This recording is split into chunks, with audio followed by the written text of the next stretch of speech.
If you weren't here last week, I also read from the same book. It's called Eddie Hillison, A Life Transformed.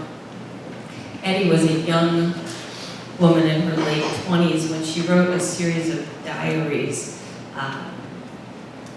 about really her life transformation in the midst of Nazi-occupied Amsterdam as a young Jewish woman. And the impact that God had on her life, and really from a non-religious standpoint, from a mystical standpoint, an experiential one-on-one time with God. This is the book we're reading for our women's group, and it's fascinating. Let me share a little bit with you this morning. The author of this book is Patrick Woodward. Last time we were talking about how just her prayer time, her time of being quiet and kneeling or surrendering to God and listening for that inside voice, not necessarily speaking or imploring God or asking God for things, but just having that listening time. And he refers to that a little bit as, he says, she describes how after days of intense inner striving after clarity, a great peace dawned. A glimpsing of life itself, which, because of egoism and restlessness, it's so easy to be blind to and miss. And then he quotes one of her diaries where she says, I am filled with a sort of bountifulness, even towards myself, and a feeling of being at one with all existence.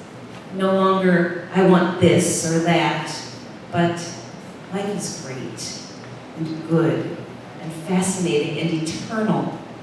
And if you dwell so much on yourself and flounder and fluff about, you miss the mighty eternal current that is life. It is in these moments, and I am so grateful for them, that all personal ambition drops away from me, that my thirst for knowledge and understanding comes to a rest, and a small piece of eternity descends on me with a sweeping wingbeat.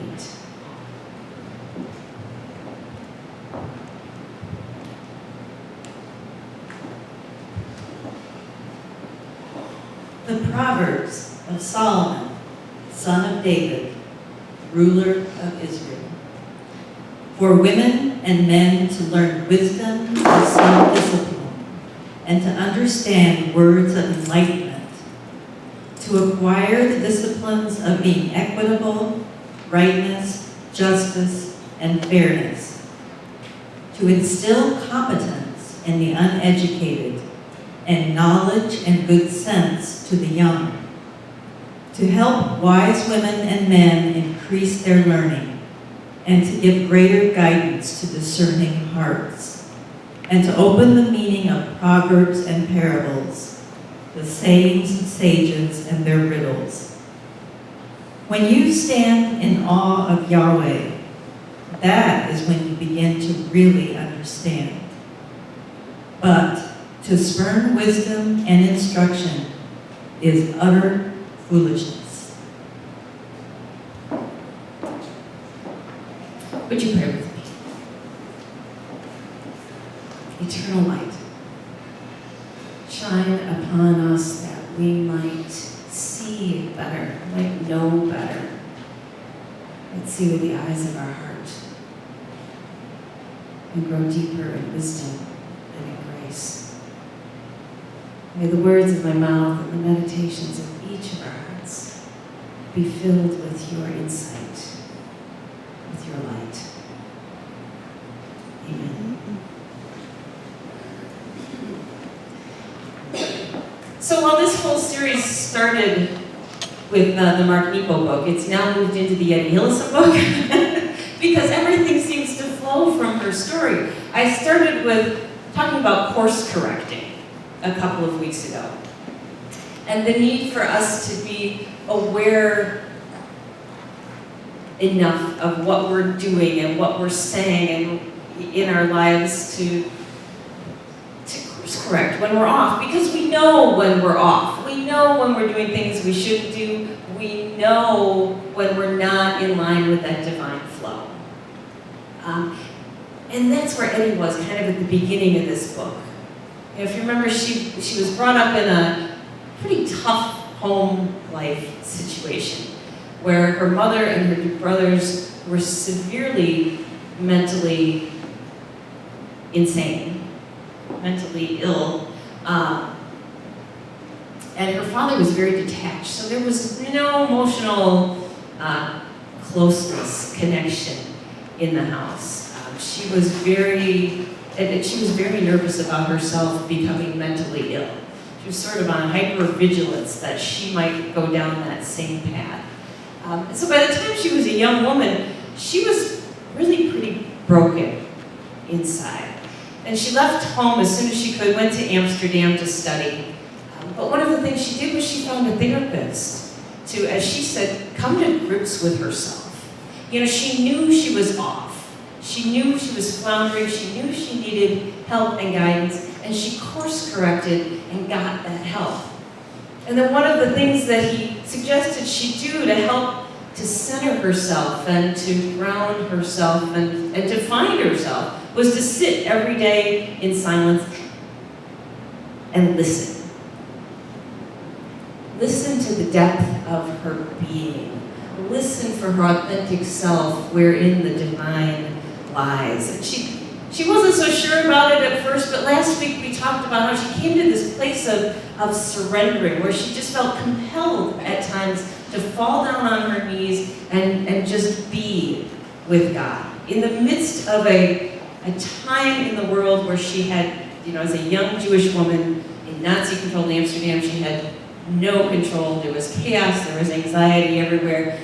That was her grounding place. Those moments of inner surrender. And so we talked about that kind of inner surrender last week. And where it brought her is what we're going to talk about this week. Because in that passage, we find that it brought her to a place of inner clarity where she touched eternity. Now, 3 times in that little paragraph, she mentions the eternal or eternity, and to have touched that and been given new perspective. To go to the passage that Marilyn just read for you, that passage from Proverbs. It's the very opening stanza of the book of Proverbs. Now, the book of Proverbs is a whole bunch of wisdom sayings. It's almost hard to read because it's just one little blurb after another. It's like all of those things your grandmother said and wanted to pass on, and somebody wrote them all down and put them in a book. Or it's a 365-day calendar where there's a saying on each page that you rip them off. It's all thrown together in the book of Proverbs.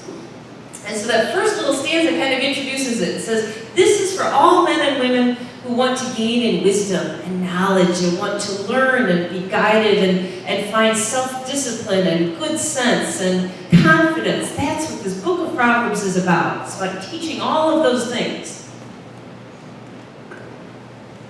But there's a line in there that says, but standing in awe of Yahweh is what brings true understanding.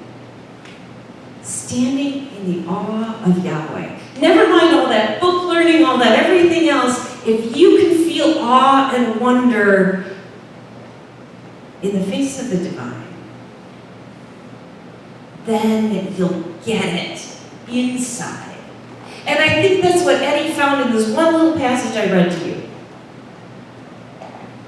She had that moment as she was listening, meditating, praying, whatever you want to call it. She had that moment of awe where she stepped outside of herself and she found an abundance and a peace and an amazement where everything around her didn't matter anymore. Where she said it wasn't about what she wanted or what she didn't want. It wasn't about life itself. It was about something so much deeper than all of that. It was about touching the eternal current, which I think is just a wonderful phrase, this eternal current that flows through everything. It kind of reminds me of how You know, have you ever gone up to a swimming pool and kind of dipped your toe in just to see how cold it is? It's like she dipped her toe in the eternal current that is God. And she was transported into a different place for a moment. Have you had those moments?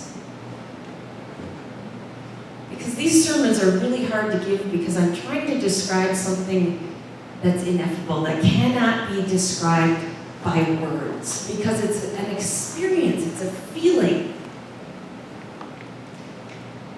Can you help me? Can you name a time where you dipped your toe in the eternal current for just a minute or a second? Where you connected to everything that's ever been and everything that ever will be. Where you got out of your small self for a moment and felt at one with everything, like she said. To feel a bountifulness toward herself, toward everything. Can you name a moment? Mountains make you feel that way. That was one of the things I put down, because I do this exercise myself, by the way. Just to stand and look out at the mountains, put the camera down, and just be, to sense that eternal, how old those are. That they've been there forever, will be there for, the earth is there forever. When else? Listening to the words.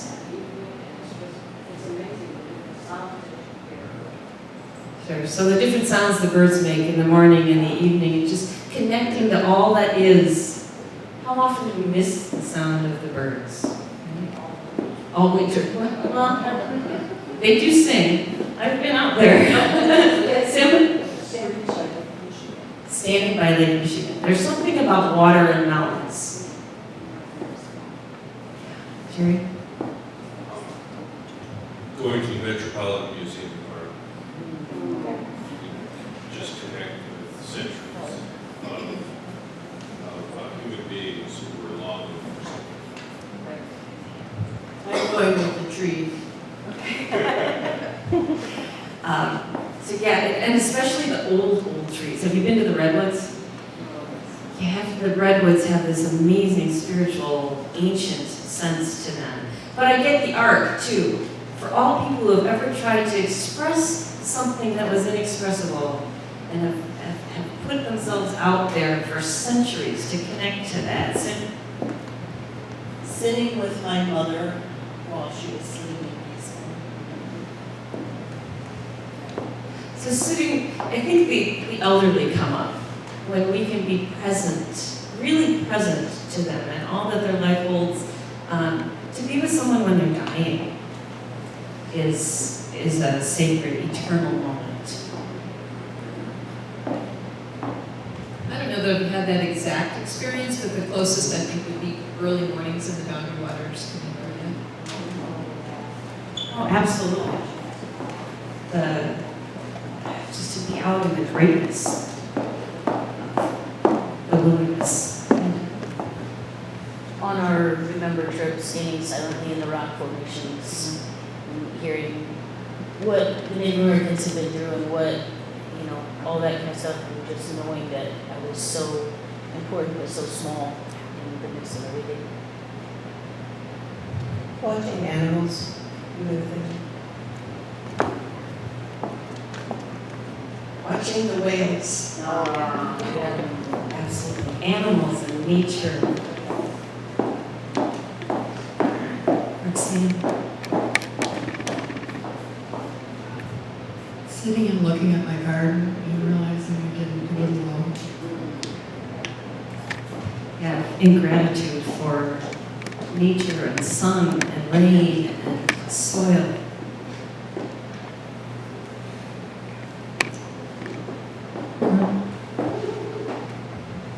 Looking at the night sky in an area where it's very dark. Just the gazillion stars that are out there, John. Music. I've tried to figure out what there is magical about music, but It inspires us, it makes us happy, it makes us sad, and it's just something magical about music. So music, to listen to it, to create it, it makes boundaries disappear. And we become one in that music. One of the things that I thought of was driving to the hospital when I was going to give birth to my oldest son. And the fear that every woman ever must have felt, and sitting going, what was I thinking? But the ability to connect and to say, but all of these women everywhere have made it through. And that sense of eternalness in that life process of having a child. So wonderful, so you've had those moments, you know what it feels like to stick your toe in the eternal for just a moment. Harry was an emergency room doctor, in a very busy emergency room. And it was a busy night when a woman came in and was about to give birth. And someone went to call her doctor, but he knew the doctor was never going to make it there in time. And Harry was kind of happy because he liked to deliver babies. Nurse got the mother ready. Dad took his spot up by her head, holding her hand, encouraging her, and the baby was born pretty much immediately. And Harry took that little girl still attached to Mama and put her head in the crook of his arm and took one of those little suction cup suck thingies and went to get the mucus out of her mouth and her nose. And as he was doing that, she opened her eyes and just looked at him.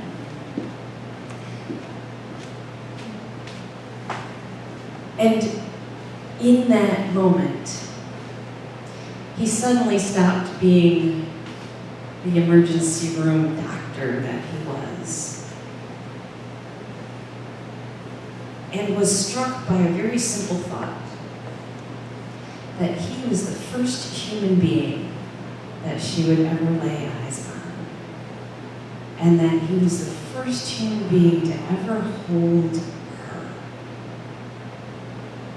And he said his heart just went out to her as a welcome from people everywhere.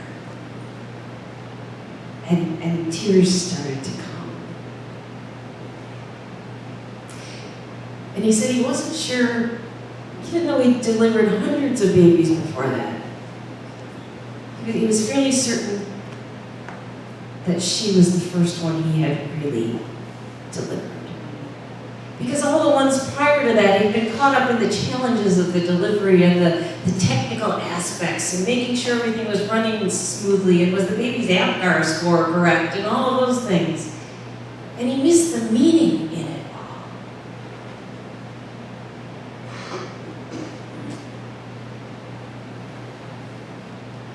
For this one little girl, he was able to stop being a doctor and be fully a human being in that moment. How many moments do we miss like that?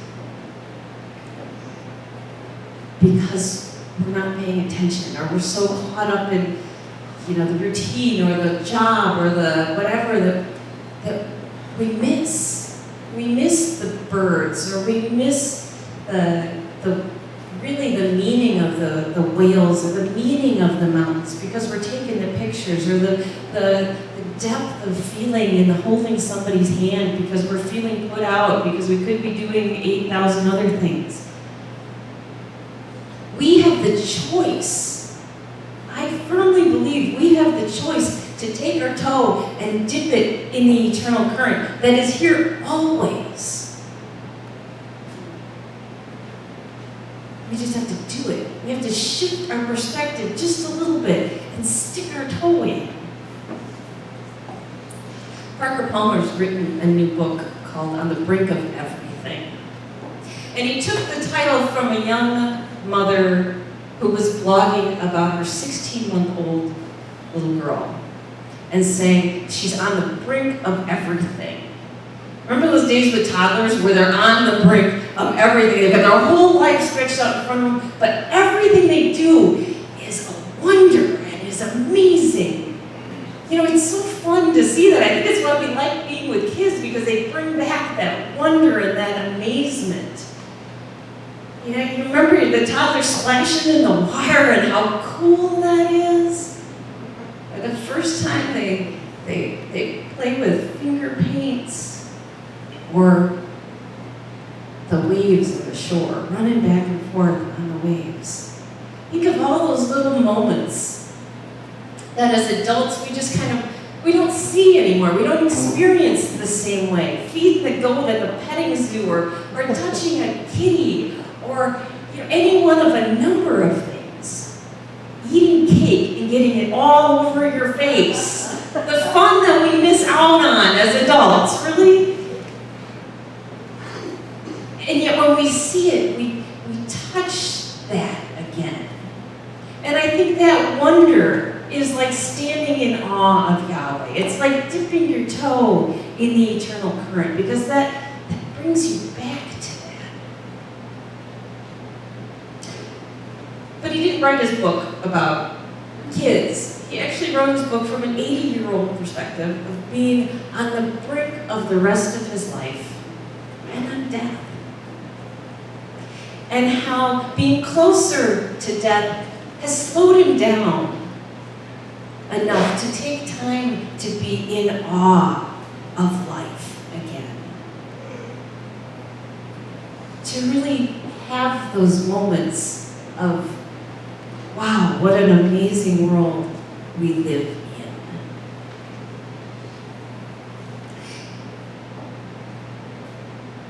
The mom who blogged about the 16-month-old said that her daughter has one giant expectation out of life, and it's delight me. Isn't that true for toddlers? It's just they go through the world, delight me, make me smile, show me something wonderful. And Parker Palmer said that his one expectation of his life was that he would delight in the gift of life and be grateful. So I think there's a connection there between delight and wonder and awe and the eternal current. It's all present, all mixed up in that. And when we touch it, we're taken out of the ruts that we're in, and the moods that we're in, or the despair that we're in, or the fear and the worry that we're in the midst of, and we're transported out of that into something so much more, where we recognize that we are living in the eternal. Everything that's gone before, everything that will come after, we're in it now. It's not something that happens when we die. Eternal means forever, always. We're living in it. There's a story of a Pueblo tribe that lived up on the cliffs. And one day all the fathers were out hunting and the mothers were watching the children, and one mother found her small boy standing at the edge of the cliff looking out into the canyon. And she said, "Honey, what are you looking at?" And he said, "I see all of time." And she walked up a little closer to him and she said, "What does all of time look like?" And he spread his arms wide and he said, "I'm flying with my eyes, Mama." And she kissed him on the top of his little head and she said, "Remember this. Because there will come a day when you will be surrounded by other ways. And you will need to remember what you're seeing now."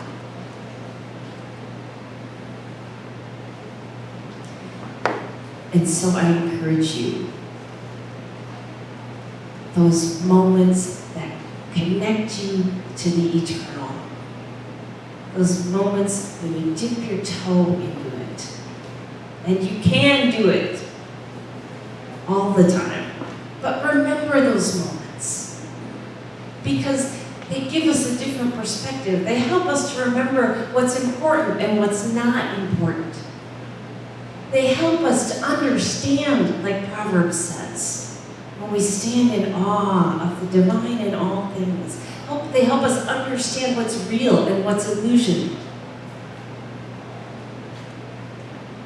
What's important, what's not, what's here to stay, and what's going to pass away. Remember and delight.